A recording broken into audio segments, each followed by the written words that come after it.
SRT புக்கில் cost sheet ப்ரிப்பரேஷனில் illustration 8 பார்க்கலாம். அதில் ஒன்லி பிரைம் காஸ்ட் மொத்தம் நான் சொல்கிறேன் இப்போ. சரி, அதுக்கு மொத்தம் 3 காம்போனன்ட்ஸ் இருக்குது. அதாவது 3 cost: direct material, direct labour and direct expenses. Okay, ஆனால் டைரக்ட் மெட்டீரியலில் ஒரு சின்ன ஃபார்முலா இருக்குது, அது அப்புறம் பார்க்கலாம். ஃபஸ்ட் டைரக்ட் லேபர் எவ்வளோ கொடுத்துருக்காங்க கொஸ்டினில்? 17,200. Okay, then direct expenses equal to 1,200. Okay, சரி, what is direct material consumed? சில சமயம் நம்பர் இருக்கும், or we have to find out using a formula.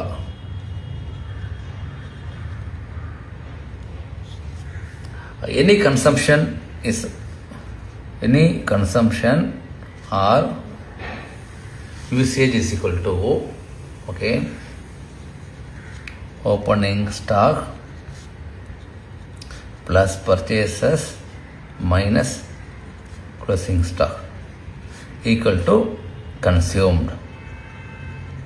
Correct. So அதே ஃபார்முலாவில் பார்த்தோன்னா opening stock is equal to 25,000 கொஸ்டினில் இருக்குது. Okay, then purchase equal to 21,900. Okay, இதில் சப்போஸ் இந்த பர்ச்சேஸ் போது இனி இதர் காஸ்ட் இருந்ததுன்னா அதையும் ஆட் பண்ணிக்கணும். கேரேஜ் இன்வர்ட்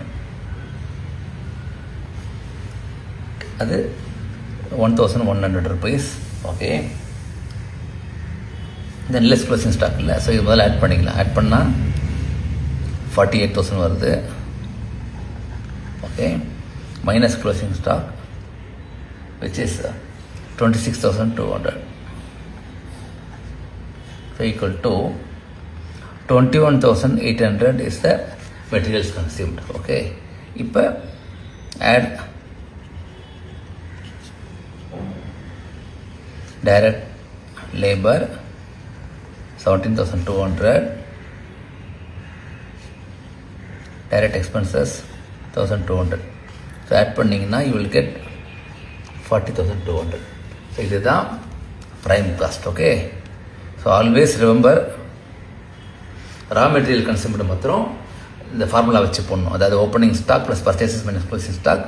பர்ச்சேஸில் ஏதாவது காஸ்ட் இருந்ததுன்னா அதையும் ஆட் பண்ணிக்கணும், கேரேஜ் இன்வர்ட். ஓகேயா, இது இல்லஸ்ட்ரேஷன் 8. தேங்க்யூ.